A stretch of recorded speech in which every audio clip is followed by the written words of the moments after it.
On croyait le débat définitivement clos sur les arrêts rendus par la Cour constitutionnelle dans l'affaire Matata Pogno, notamment, eh bien, a surgi ce livre de professeur Mampouya qui est venu dire que la Cour constitutionnelle est désacralisée parce que plusieurs arrêts sont rendus dans une même affaire, sur un même dossier, pendant que Maître Oscar Moubiaï s'était évertué vraiment à donner de fond en comble explications sur cette matière.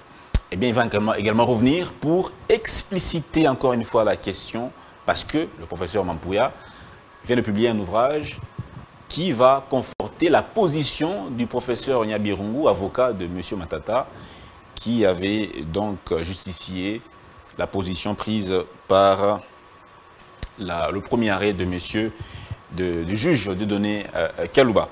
Il y a également cette marche des avocats, des avocats qui ont justement marché pour dire que l'état de droit est en péril, que leurs avocats, que leurs clients n'ont pas tous les droits garantis tels que le définit la Constitution et qu'il est important que cela soit effectivement appliqué.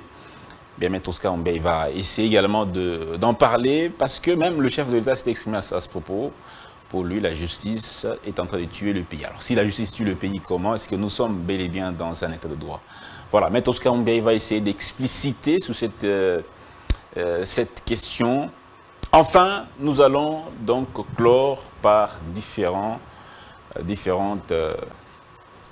analyses qu'il va donner personnelles sur les questions de droit actuellement en République démocratique du Congo. C'est encore un immense plaisir de vous avoir sur notre plateau, Maître Oscar Moubiaï, notre consultant personnel et aussi un avocat, juriste chevronné, mais vous remettez tout en cause. Vous avez remis en cause la position prise par le professeur Nyabirungu, mais qui vient aujourd'hui d'être confortée par un autre professeur d'université, le professeur Mampouya, mais vous n'êtes toujours pas convaincu de leur opinion juridique. Quel est votre point de vue à ce sujet, sur l'affaire Matata, déjà qui dit que ces arrêts viennent désacraliser la Cour constitutionnelle, qui est un cours qui est sacré? Merci beaucoup, M. Dan, de me faire encore honneur de m'exprimer juste après la sortie du livre du professeur Mampouya. Contre deux professeurs. Vous contredisez deux professeurs, Maître Oscar Moubiaï. J'appelle aux Congolaises et Congolais et surtout... Deux professeurs.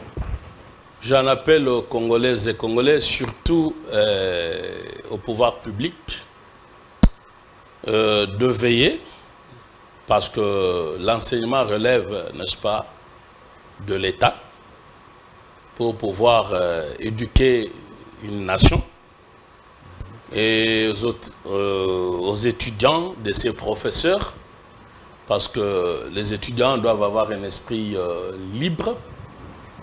J'en appelle donc à la méfiance la plus totale. Donc j'ai dit, méfiez-vous de ces professeurs. Et que je vous avais indiqué lors de mon dernier point de presse que le Congo n'avait pas encore commencé une lutte contre les nouveaux analphabètes.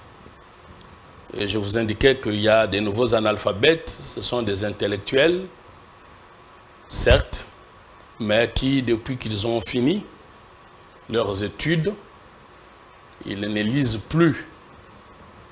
Et là, nous avons, avec les livres de professeur Mampouya, s'il faut l'appeler ainsi, l'exemple type ou typique de l'intellectuel qui ne s'est pas actualisé, qui est d'un autre temps et qui n'a pas été à la page, qui n'a pas été mise à jour, qui navigue à vue, et ou à contre-courant avec les temps modernes. Pour faire simple et clair et très rapidement, avant d'aborder le livre du prof Mampouya, ce n'est pas parce que le prof Mampouya vient parler, je vous ai déjà indiqué que mettez tous les professeurs congolais, voire étrangers, qui partageraient la thèse de prof Nyabirungu, mettez-les ensemble, en face de moi, en discussion, parce que ça veut... Bon, ici, on croit que ils ont professeur... Ils ont défendu des thèses, hein, ils ont défendu des thèses. Quand on est devenu professeur, on défend des thèses. Non, écoutez, il ne faut pas confondre. Les pays d'où je viens, avoir la thèse, ça ne veut rien dire. Hein? Être professeur, c'est tout professeur est docteur. Là, il faut paraphraser notre célèbre constitutionnaliste. Tout professeur est docteur, est nécessairement docteur. Et tout docteur n'est pas nécessairement professeur. Voilà. Donc, et en même temps, quand on dit professeur, vous avez de François Hollande, de Jacques Lang. Ils ne disent pas qu'ils sont professeurs Jacques Lang. Vous avez des Strauss-Kahn. Voyez-vous, en science, on n'est que les pygmées sur les épaules des géants. Et en science, on est humble. Même l'étudiant vous apporte la matière. Et je n'ai jamais vu, nulle part au monde, sauf au Congo, où les gens s'octroient une catégorie dite de professeurs et qui refusent de débattre. La contradiction. La science n'est science que quand elle est soumise à la contradiction. Revenons-en, vous avez demandé les débats plusieurs fois avec le professeur Mampouya, Nyabirungu, et même les avocats de Katumbi.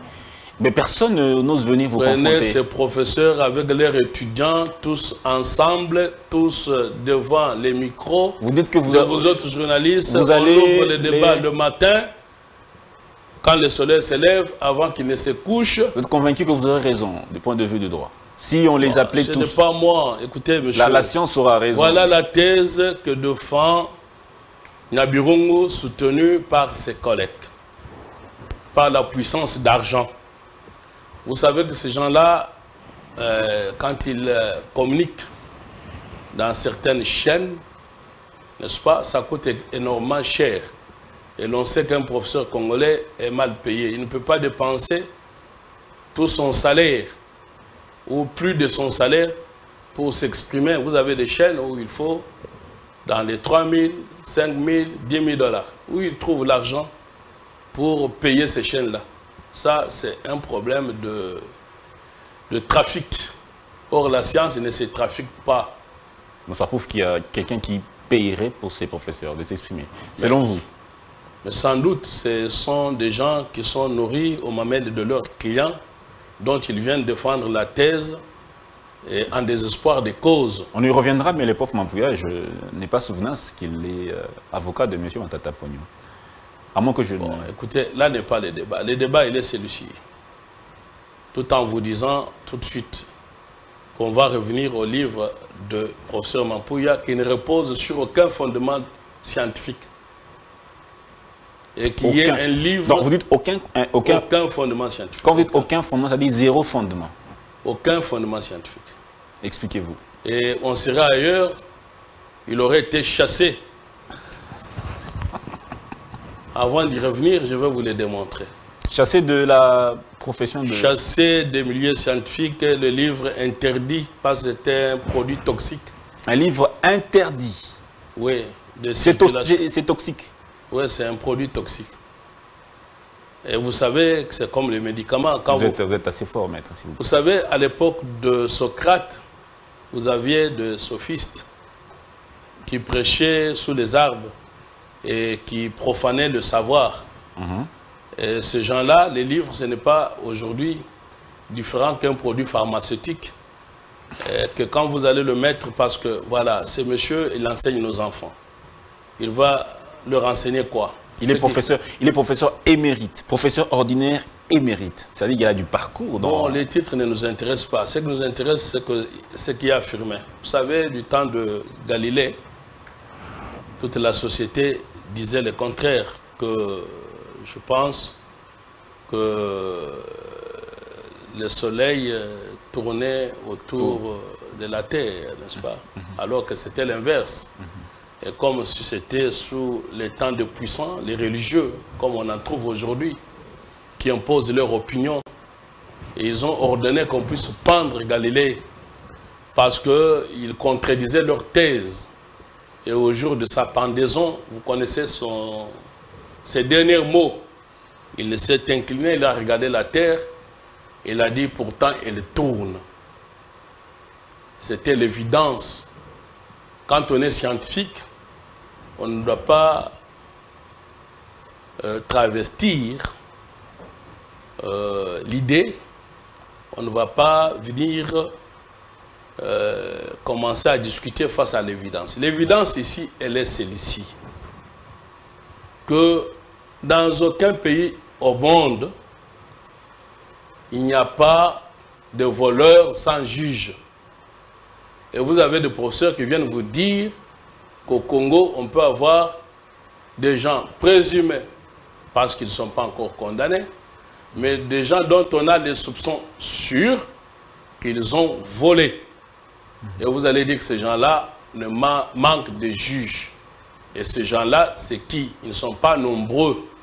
Vous avez un, l'ancien président de la République, M. Joseph Kabila, qui a fait 18 ans au pouvoir, et l'on voudra venir nous dire ici, par des gens qui se disent professeurs, dont les derniers Mampouya, qui par ailleurs a été en France, qui, du reste, c'est un grand frère. Ok, j'ai eu l'occasion de prendre un vol avec lui, de Kinshasa à Paris. J'ai l'avantage d'être de là où il est né. Et dans ce cas, vous n'êtes pas professeur. Vous n'êtes pas professeur, lui, il est professeur déjà. Donc, d'un point de vue scientifique, il a une certaine non, il n'y a pas, avance par rapport à vous. En science, il n'y a pas de hiérarchie. Vous voyez, ça, c'est un argument d'autorité qui a été prohibé depuis le Moyen-Âge. En science, il n'y a pas des aînés, des petits, il n'y a pas de hiérarchie en science. La science reste une évidence. Même votre étudiant peut démontrer. D'ailleurs, ceux qui font progresser la recherche, c'est des étudiants, des chercheurs, n'est-ce pas? Et que les professeurs apprennent de leurs étudiants par rapport à leurs travaux de recherche. Et donc, voilà, vous risquez de m'amener dans un débat qui n'est pas celui que vous voulez. Alors, restons... D'une polémique congolo-congolaise qui, je trouve que le milieu intellectuel congolais, voire encore faudrait-il se demander si nous avons un milieu intellectuel au Congo. Alors, donc, quand vous arrivez à Paris, vous avez tout un quartier, le quartier latin, on dit voilà, c'est les quartiers de milieu intellectuel. C'est là où on a eu de Victor Hugo, ainsi de suite, qui fréquentaient là-bas. Derrière, on a eu la Révolution. Vous comprenez? Mais au Congo, vous n'avez aucun endroit où on vous indique que c'est le milieu d'intellectuels qui se fréquentent, qui discutent. Vous me parlez de professeurs.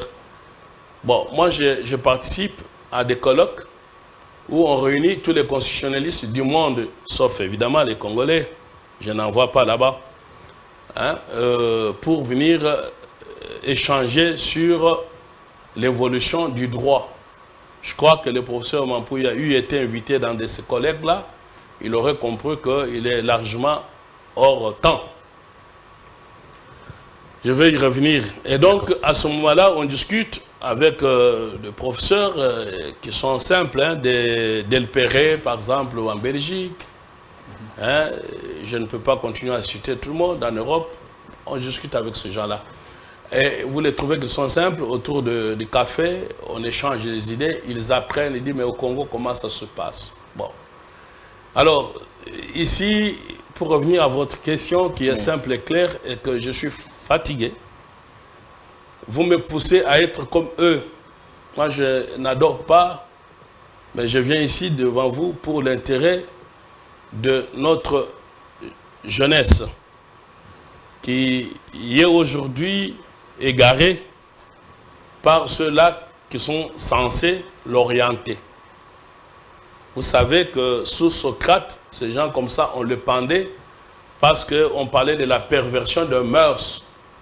La perversion des mœurs, ce n'était pas par rapport aux gens qui venaient appeler les uns les autres à danser, mais les gens qui venaient faire certaines hérésies. Et donc, voilà, nous sommes face à ce danger-là. Et c'est pour ça que je réponds. Sinon, je souhaite que prochainement, que ceux qui m'entendent viennent dire le contraire. De toute façon, moi, ma thèse, elle est simple et claire.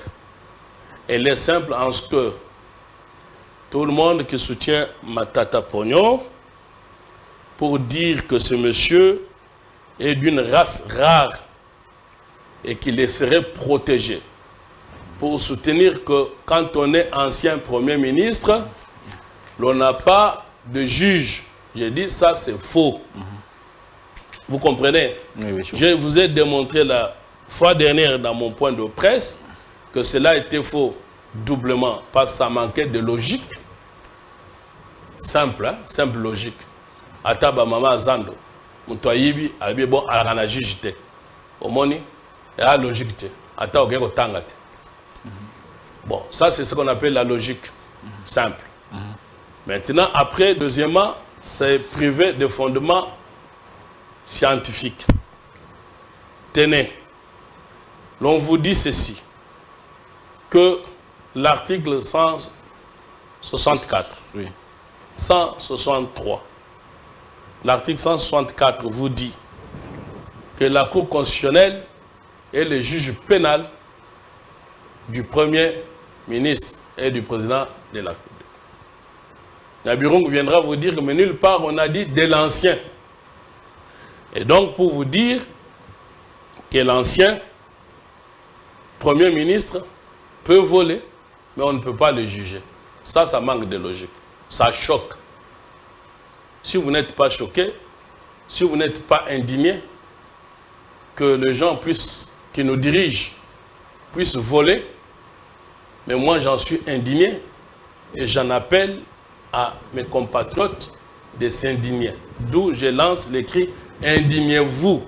Matata doit être jugé.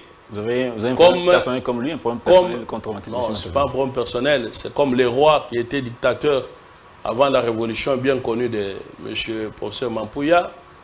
L'on a dit, vous savez qu'en France et en Europe, tous les rois ont été, tous les peuples européens, sauf la France, tout le peuple européen n'a pas tué leur roi. Tous les pays européens là n'ont pas tué leur roi. C'est pour ça qu'en Europe, toute l'Europe a une monarchie constitutionnelle. D'accord?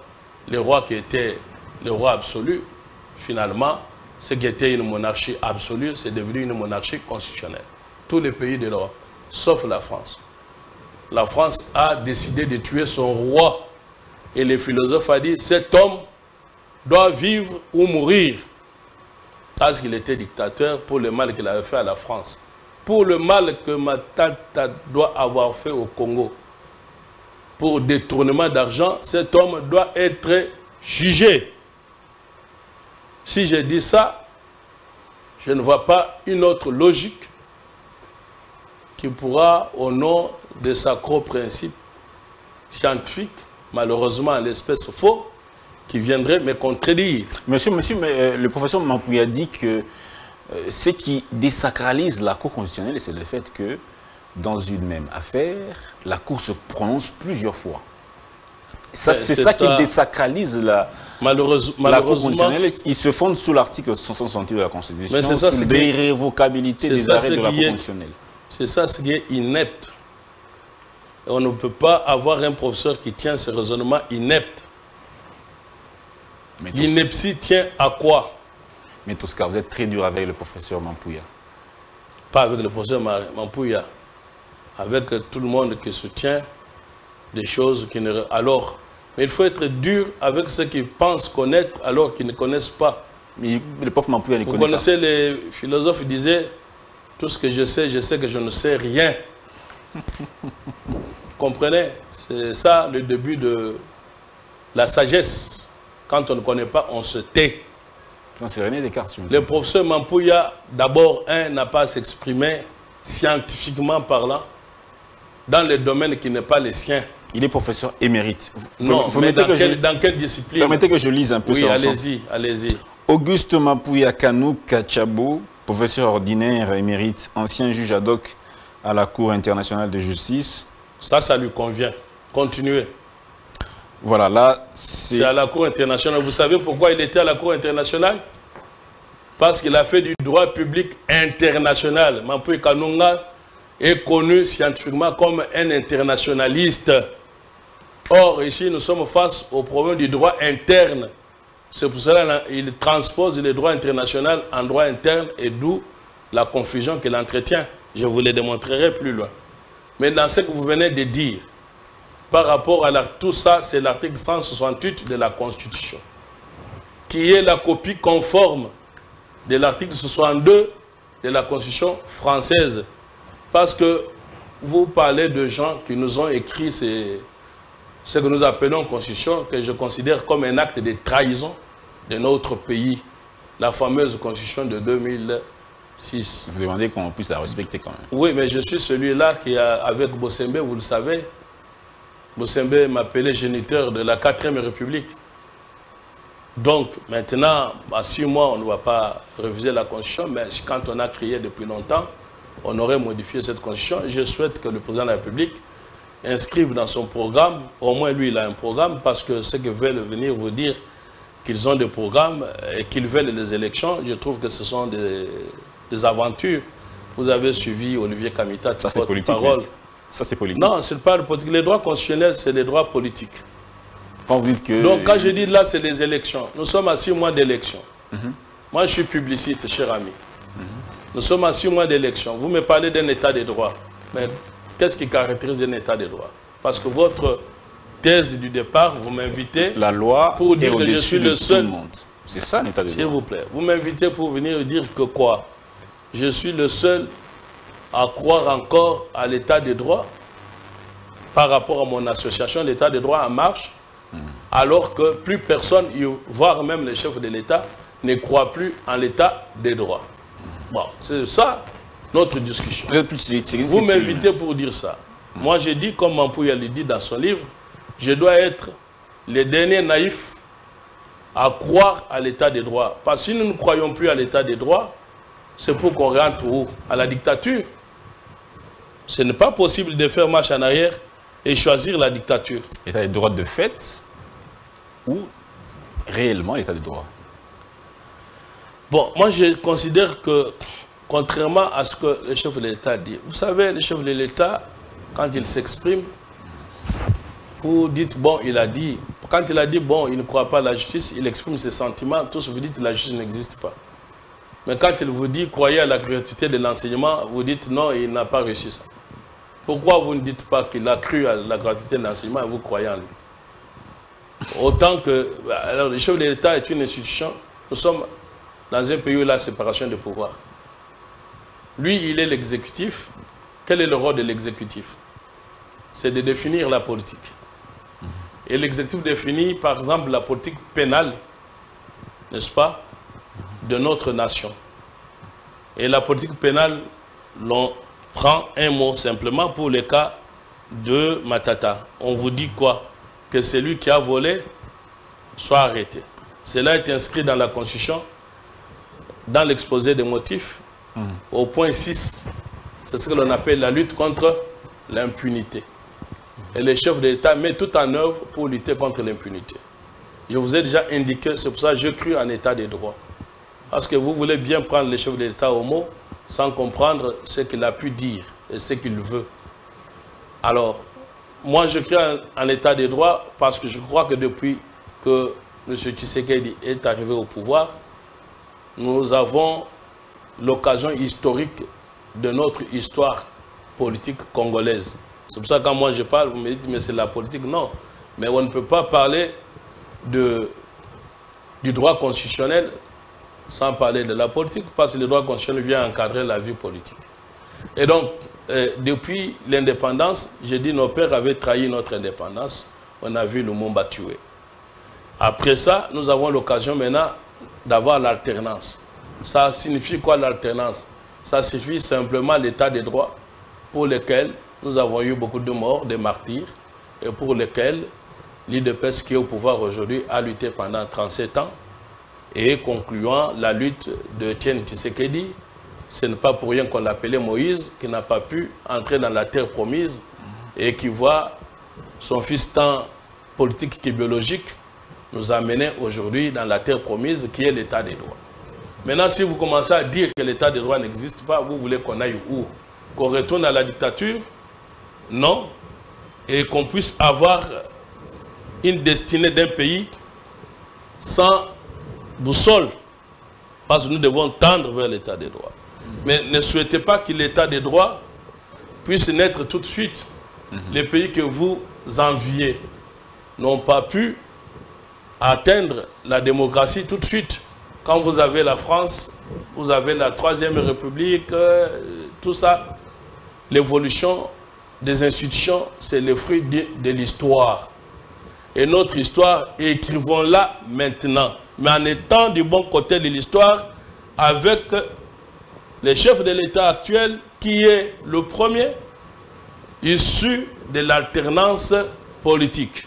Maintenant, si vous m'amenez dans un débat de ce que vous appelez vérité des urnes, je parlerai beaucoup plus de mensonges des urnes. Et aujourd'hui, vous avez compris que celui qui est chantre de vérité des urnes, beaucoup plus de mensonges des urnes, alors que l'on pensait qu'il devait incarner l'opposition, vous voyez qu'il allait vendre sa place comme l'enfant aîné de la Bible. Il est allé vendre sa place à Lubumbashi. Et dans peu de temps, ils se sont disloqués. Voilà un peu, je crois donc, en état de droit par rapport à ça. Pour revenir à ce que vous étiez en train de me dire, j'ai dit tout part de l'article 68. Que dit l'article 168 plutôt? Les arrêts de la Cour s'opposent à tous, on est bien d'accord. Mais ce que ne vous dit pas dans ça, ce n'est pas tout le monde qui doit lire la Constitution comme on lirait, même la Bible.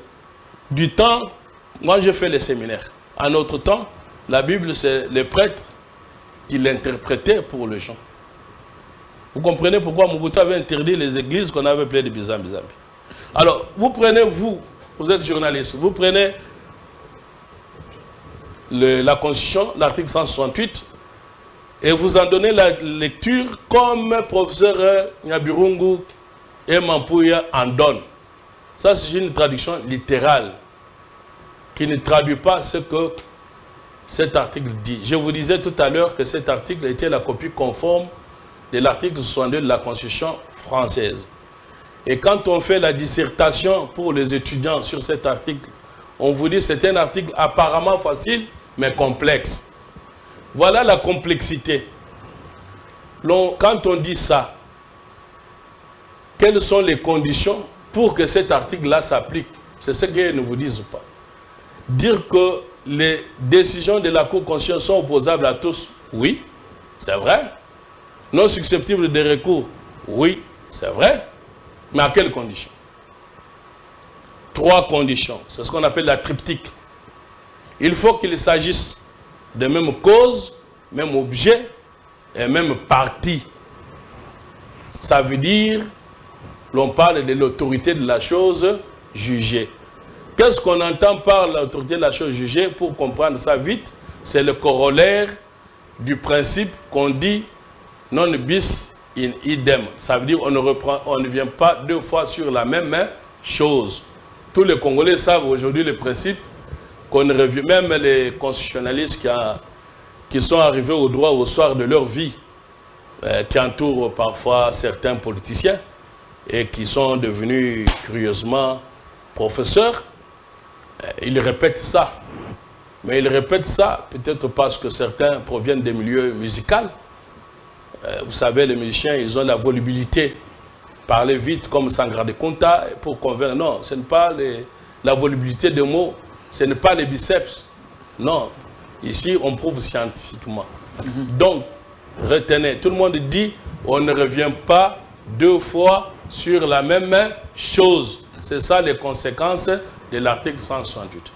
Et voulant intoxiquer notre peuple, les professeurs Mampouya et Nyabirungu viennent vous dire que l'arrêt Kamoleta est revenu sur l'arrêt Kaluba. La réponse est non. Quand on ne peut pas revenir 2 fois, on vous dit bien pas sur la même chose. La question, est-ce que l'arrêt Kamoleta et l'arrêt Kaluba, c'est la même chose? La réponse est non en droit. Et Mampouya le dit lui-même dans son livre. Mais il arrive à des conclusions erronées. Il commence bien, il chute mal. Ce n'est pas la même chose. Il le reconnaît lui-même. Il n'y a que Nyabirungu le seul à ne pas croire. Alors, dites-nous noir sur blanc. Si vous permettez que je finisse mon raisonnement. Il n'y a que seul Nyabirungu, le seul à ne pas comprendre que l'arrêt Kamuleta n'est pas la même chose que l'arrêt Kalouba. Dans l'arrêt, quand on parle de la Cour constitutionnelle, pour les profanes, ils voient la Cour constitutionnelle comme un seul juge. Or, la Cour constitutionnelle, c'est une maison où il y a papa, maman, enfant, si vous voulez, pour caricaturer. Ça veut dire, la même maison, on dit chez les Dan. Mais chez les Dan qui a agi, il y a le papa qui a agi dans son rôle de papa, il y a maman qui a agi dans son rôle de maman, il y a enfant qui a... Bon, voilà. Bref, pour dire que dans la Cour constitutionnelle, vous avez plusieurs juges constitutionnels. Vous avez les juges pénals, juges électoraux et juges d'interprétation. L'arrêt Kalouba 1, le premier faux pas de notre histoire constitutionnelle, des juges constitutionnels congolais, c'est affaire pénale, juge pénal. Kalouba a été juge pénal. L'arrêt Kamuleta, c'est le juge d'interprétation. Et c'est la même chose. La réponse est non en droit. Celui-ci a agi comme juge d'interprétation.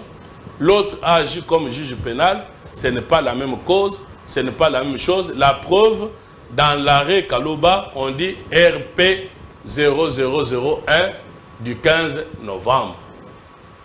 RP, c'est quand vous cherchez les classements des dossiers.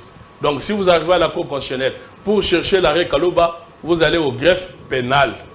Quand vous venez chercher l'arrêt Kamuleta, si vous allez au pénal, vous ne le trouvez pas. Vous devez aller au greffe de R-Cons.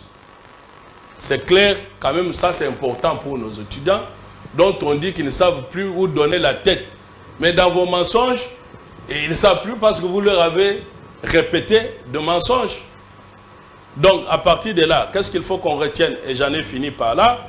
Nos étudiants doivent retenir, et l'opinion, c'est simple, hein, ce n'est pas savant l'histoire des droits, il faut expliquer, et même pour piloter l'avion, quand on vous explique, vous allez vous étudier, vous pilotez.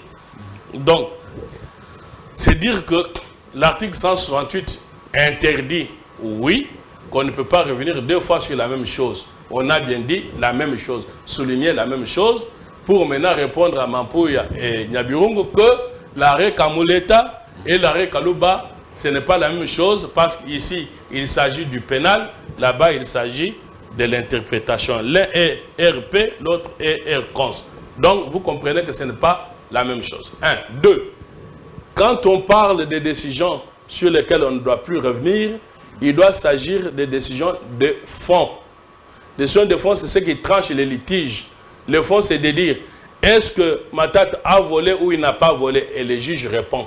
S'il a répondu, là, il a tranché le fond. Mais ici, on n'en est pas là. On en est au niveau des compétences. OK? Ailleurs, comme en France, quand un juge se déclare incompétent, il doit désigner qui est le compétent.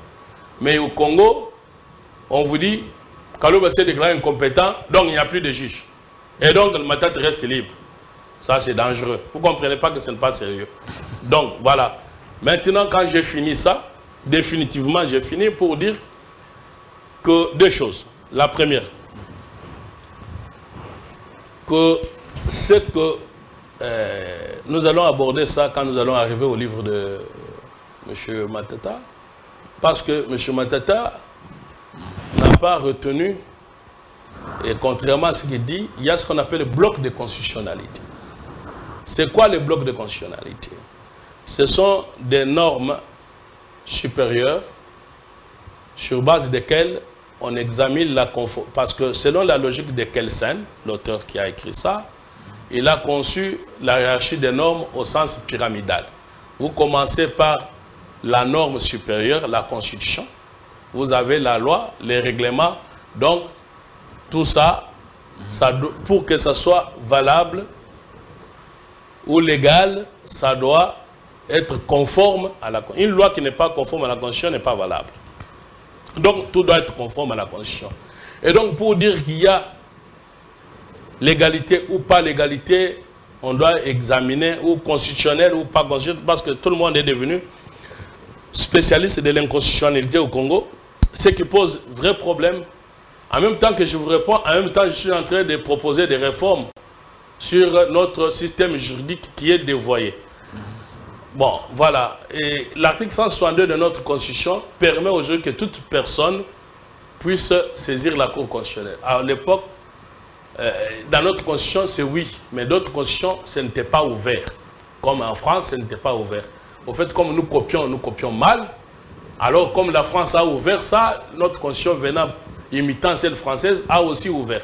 Conséquence, c'est quoi? Nous avons un système qui est bloqué parce que toutes les juridictions inférieures ne peuvent plus avancer.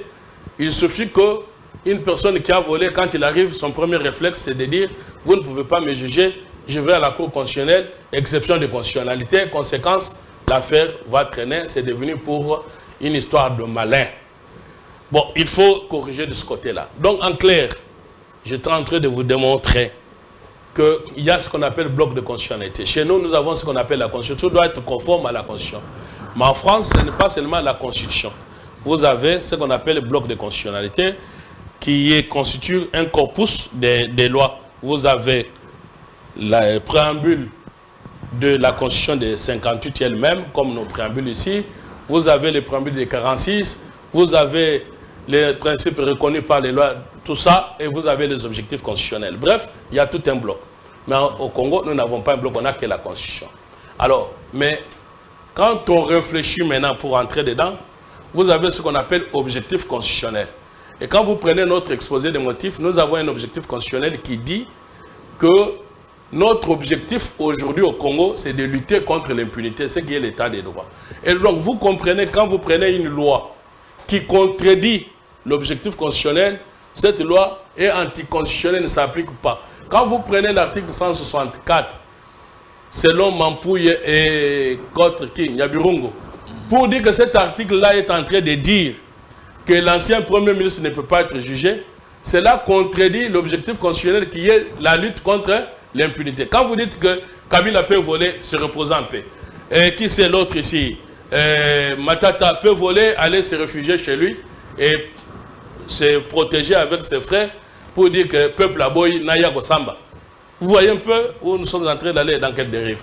Est-ce que quand vous dites ça, est-ce que cela va dans le sens de lutter contre l'impunité? La réponse est non. Ça veut dire que toute personne peut maintenant voler et retourner chez lui. Alors admettez que monsieur le Premier ministre Sam puisse, avant la fin de ses fonctions, prendre tout l'argent, aller se reposer chez lui. Donc, j'ai dit que c'est ce que Mampouye dit là, ne repose sur aucun fondement scientifique. Et maintenant, de manière trop maintenant pratique et claire, je vous ai déjà indiqué, quand vous prenez l'article 99, ça permet qu'un ancien Premier ministre doit déclarer son patrimoine. Et si cette déclaration est mensongère, s'engage de poursuites contre lui. Et quand on dit 30 jours après, après ses fonctions, comme le regretté Chérubin Okende, 30 jours après être ministre, c'est le même devoir qu'a l'ancien Premier ministre comme Matata. 30 jours après fonction, il est tenu de faire une déclaration de patrimoine. Si cette déclaration est mensongère, dit l'article 99, il est poursuivi. C'est clair, non? L'article 99, je renvoie ça à tout le monde qu'il aille lire, c'est clair. Donc, quand on dit 30 jours après fonction, c'est que c'est un ancien Premier ministre. Je crois que sur la question de l'article 168, je crois être plus que clair. Maintenant, je pense que vous brûlez en vie et vous avez les livres que vous n'aurez pas dû acheter. Ce que je ne recommande pas qu'on achète parce qu'il n'y a rien qui sort de ces livres-là qui soit scientifique. Mais Oscar Moubiaye, vous êtes assez dur envers les professeurs Mampouye et Nyabirungo. Maintenant, j'ai l'occasion de vous les démontrer à partant de leurs livres. Dites-moi, qu'est-ce que vous avez lu dans ces livres? Mais Oscar Moubiaye, la question d'abord de l'indépendance de la justice. Le professeur Mampouye parle de l'indépendance de la justice, que la justice devrait être indépendante et, à ma compréhension, ne doit pas dépendre d'un certain pouvoir politique. Parce que lui, il... Je vous réponds là-dessus, sinon vous allez être embêté et perdu dans les affirmations de Mampouye. Mampouye dit quelque chose qui n'a aucune importance. Dans la mesure où c'est une polémique inutile, académique. En France, il vous dit qu'en France, on ne parle pas de pouvoir judiciaire. On parle de l'autorité judiciaire.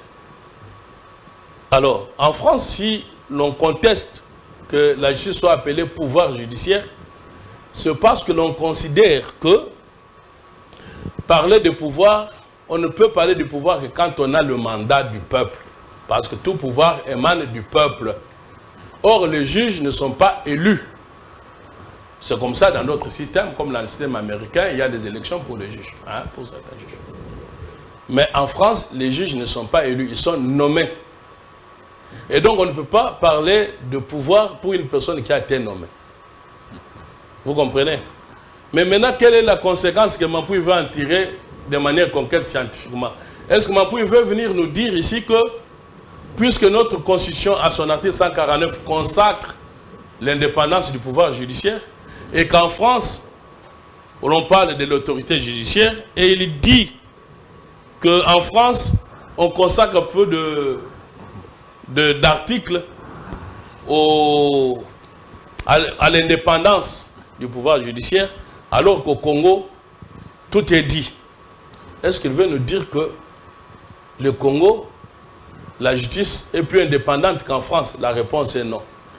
Je vais vous dire, vous avez compris la différence entre pouvoir judiciaire et autorité judiciaire. C'est question de dénomination et d'appellation. Certains qui vous ont connu à votre jeune âge, à l'école, ils peuvent vous appeler « Ah, cher ami, Zinc ». D'autres aujourd'hui vous appellent Dan Chebosembe. Bon, même si votre nom Zinc, ça peut parenter que nous puissions dire qu'il nous ramène à la loi Tchani ou pas. Donc, bon, maintenant vous comprenez. Alors, mais quand on dit Zinc, Dan et consort, c'est la même personne. Oui. Vous comprenez? Oui. C'est que en France, on dit Conseil constitutionnel. Au Congo, on dit Cour constitutionnelle. C'est la même chose dans les résultats. Bon, qu'est-ce qu'il veut nous enseigner par là? Rien. Il dit en outre que la Cour s'attribue des compétences non prévues par la Constitution. Bon, sur cette question, est-ce que vous avez au moins compris ça? Oui. Bon, ce n'est pas moi de comprendre, c'est au public de comprendre. Vous avez bien lu. Oui. Vous avez bien lu sa pensée. Oui, oui. Donc voilà un peu, je résume la pensée du professeur Mampouy. Le professeur Mampouy estime que dans la Constitution française, il y a des lacunes. Ça veut dire qu'il y a des dispositions qui ne sont pas prévues. Et comme, d'abord, il commence par une fausse affirmation. Mampouy est le spécialiste des fausses affirmations. Il avait commencé par dire que la notion de fin de non-recevoir n'existait pas en droit. Oh. Ça, c'est une aberration. Tout étudiant qui ouvre, c'est lui qui est en train de perdre les étudiants, parce que chaque étudiant qui va ouvrir les livres, il sait que c'est une notion capitale du droit. Et puis chaque avocat, pour se défendre, doit vérifier s'il y a des moyens de non-recevoir. Bon, Mampouy vous dit que ça n'existe pas. Je ne veux pas perdre les... Enfin, je ne veux pas entrer dans les choses complexes pour les non-juristes. Je vais, Kotikala, Nase Mingi, et ce Balingi Tomata niveau, Wana Baye, Tobandiko Teyabango. Vous dites que le prof Mampouya n'est pas constitutionnaliste. C'est pas son... Bon, c'est pas ça le débat. C'est pas son domaine de prédilection. J'ai dit qu'il est internationaliste. Ben, alors il commence, s'il vous plaît, il commence par une fausse affirmation. Il dit que la jurisprudence n'est pas une source de droit. Non, c'est faux. En droit international, oui. Mais en droit interne, non. La jurisprudence est la source du droit par excellence. Ça, c'est un. Deux, le professeur Mampouya vous dit que dans la Constitution, on ne peut pas comparer la Cour constitutionnelle congolaise à la Cour constitutionnelle française. Parce qu'en Cour constitutionnelle française, si la Cour se permet de s'octroyer le pouvoir de créer la loi, quand il y a le vide, parce que selon lui, la Constitution française a eu beaucoup de vide, que notre Constitution congolaise, où il n'y a pas de vide, tout a été dit. Sauf qu'il ne comprend pas deux choses. La première, c'est que le Conseil constitutionnel français, c'est pour ça on l'a appelé Conseil, parce qu'on ne voulait pas créer un juge de la Constitution. Mais ça, c'est vers des années 58 jusqu'à vers des années 80, mais avec l'évolution moderne de la Cour constitutionnelle française, surtout avec Badinter, aujourd'hui, les juges constitutionnels français est un véritable juge avec une jurisprudence que l'on suit en droit. Voilà. Alors que quand il dit que notre Cour constitutionnelle n'a pas à créer la jurisprudence parce que tout est dit par la loi, il est dans le Moyen-Âge où on considérait que la loi était sacrée. Mais il ne comprend pas ce que c'est la loi. La loi, ce n'est pas ce que le législateur a écrit là. Non, en droit, ce n'est pas ça la loi. La loi est une loi que c'est que le juge a interprété. Vous comprenez? Parce que ce que le législateur a dit, la loi est par essence générale. Vous comprenez? Le juge doit appliquer la loi confrontée, ce qui est affirmé par le législateur général. Il doit aller du général au particulier. Et à partir de là, il y a l'adaptation nécessaire à faire pour donner la véritable intelligence de la loi. Et ça, c'est l'œuvre du juge. Et cette interprétation-là, c'est ce qu'on appelle la jurisprudence, quand la jurisprudence qui n'est autre que l'ensemble des décisions des cours et tribunaux, quand ça se répète, ils uniformisent ça, tous les juges doivent aller dans le même sens, comme pour autant maintenant, avec la formule dans l'exercice ou à l'occasion, si la Cour constitutionnelle définit ce qu'on entend par cette formule, il crée la jurisprudence, vous comprenez? Et qu'il y a même beaucoup de matières qui ne sont que ce que l'on appelle l'œuvre jurisprudentielle. Il y a les droits, par exemple, vous prenez la distinction entre marché public et délégation des services publics, c'est une création jurisprudentielle. Maintenant, Mampoui vient vous dire des histoires du Moyen-Âge qui ont été largement évoluées. On comprend qu'il est d'un autre temps et qu'il n'a pas su s'adapter avec l'évolution scientifique. C'est simplement ça. Et quand je dis ça, il n'y a rien de méchant. Merci beaucoup, Maître Oscar Moubiaï. Mais on va finir avec une toute dernière question. C'est la question justement de cette marche des avocats qui disent que les droits de leurs clients est violé. Et cela remet en cause la question de l'état de droit que vous êtes en train de prôner actuellement. Non, mais écoutez, là, c'est un peu triste pour mes confrères et consoeurs. Peut-être ils veulent se présenter dans la rue pour être attirés par la politique ou être poussés par les politiciens. Tout avocat sait que quand le droit de son client n'est pas respecté, la loi a prévu de voir des recours. Vous comprenez? Ce n'est pas par des manifestations. On fait des manifestations pour des réformes. On ne peut pas faire une manifestation pour un client d'un avocat dont on ne connaît pas les dossiers. Peut-être il est en train de manifester pour un criminel qui est en prison et nous allons manifester pour qu'on libère un criminel parce qu'il a payé l'argent aux avocats et puis ils sont instrumentalisés comme ça. Nous avons en prison des politiciens qui sont en intelligence avec l'ennemi. Nous avons en prison comme M. Matata qui est prévenu, qui est présumé prévenu libre, qui doit être en place à la prison. Parce que là, on ne peut même pas lui donner le privilège d'être député parce que ce qu'il a fait comme rébellion à l'Est, ça va appeler quoi? Ça va dire quoi? Qu'aujourd'hui, il n'y a plus l'autorité de l'État. Ça voudrait dire, moi, il suffit que je trouve une convocation, après que j'ai commis une infraction, je prends mon avion, je pars dans mon coin au Kasaï natal, et je prends tout mon village, je fais comme les Camerounais Sapou, je mets les barrières, et personne ne viendra. Et quand les policiers vont venir me chercher, il y aura mort d'homme. C'est ce que ma tante veut. On est en train de parler de quoi? Vous voyez, nous sommes dans un pays, malheureusement, nous n'avons plus le temps. Parlant de Matata, nous sommes dans un seul pays au monde où un monsieur qui a été un ancien premier ministre qui vous dit l'arme de mon garde corps était perdue lors des manifestations. Vous voyez un militaire qui perd une arme. Un militaire perd son arme dans une manifestation. Il ne dormait pas, il était debout. Alors qu'on sait qu'au Kouf, on a arme, non, il y a perdre arme, on perd une arme. C'est tombé, c'est ravi, on l'a perdu. Vous voyez qu'ici, il y a parfois des choses qui n'appellent pas qu'on perde le temps. Je crois que moi, j'en appelle à un endurcissement des temps. Pas des temps, ça veut dire au respect de l'autorité de l'État. On ne joue pas avec la justice. Quand vous êtes poursuivi par la justice, vous devez répondre. Ne vous laissez pas entraîner par un mauvais conseil du professeur Nyaburungu pour dire que la convocation est manifestement illégale. On n'a pas, en tant que justiciable, à apprécier de la constitution ou de la légalité d'un acte d'un juge. Et vous avez, au niveau de la Cour constitutionnelle, un procureur général chevronné. Ce monsieur a fait toute sa carrière dans la magistrature. Mais pour quel intérêt il s'acharnerait contre Matata? Il n'en a pas. Quand il était magistrat simple, ça va, mais maintenant il est magistrat constitutionnel. Vous pensez, non, M. Moukolo, c'est un chevronné. C'est la fierté de notre pays. Dans la magistrature, ce sont des gens comme ça qui peuvent aller enseigner dans l'école de magistrature. Vous avez M. Bahati. Bon, pourquoi il va s'acharner contre M. Matata? Bah, vous êtes poursuivi, on lève vos immunités. C'est l'application même de la loi. Est-ce que quand on vous poursuit, quand on a poursuivi François Fillon, est-ce que Matata, qu'est-ce qu'il représente par rapport à François Fillon, qui était à un doigt de devenir président comme Troscan? Est-ce qu'ils ont créé l'acharnement? Donc, l'argument d'acharnement, c'est ce qu'on appelle les jokers des politiciens. Quand il est poursuivi, il va dire l'acharnement. Et les petits citoyens, eux qui sont à Makala. Alors, vous prenez notre article 12, l'on dit tous les Congolais sont égaux devant la loi. Voilà un peu ce que je peux vous dire. Voilà pourquoi moi je suis pour...